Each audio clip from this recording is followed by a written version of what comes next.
liigassa 6. Fulham sijalla 12.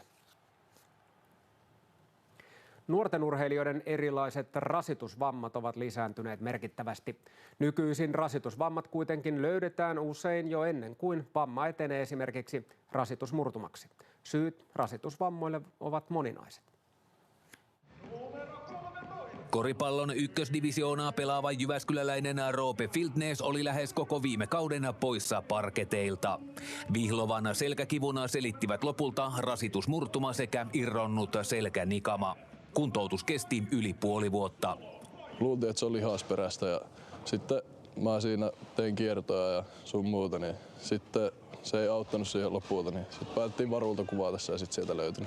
Miltä se tuntui syksyllä palata peleihin? Kyllä se tuntui tosi hyvältä, että ei ole rehellisesti parempaa tunnetta ollut päästä pitkästä aikaa pelaamaan.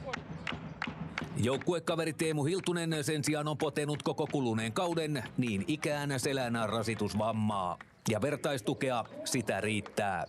No lähipiiristä ihan niin kuin tuttuja ympäri Suomea, niin on niitä paljon. Että kyllä varmaan jos lähtisi tästä laskemaan, niin kyllä niitä sormet aika nopeasti täyttyisi.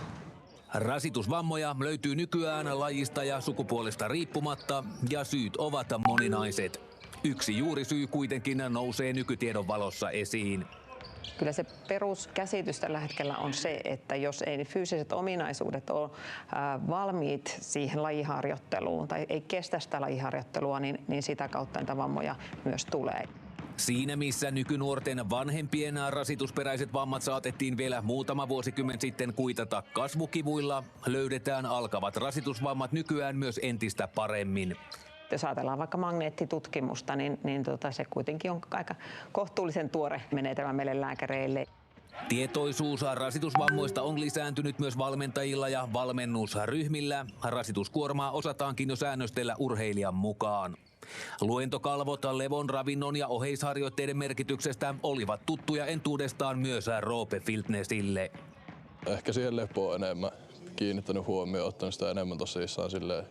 Ja sitten just keskikroppa on niin vahvistanut, että ne tukilihakset on pysynyt parempana.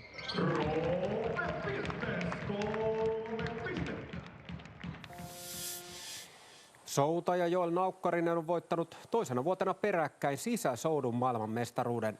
5.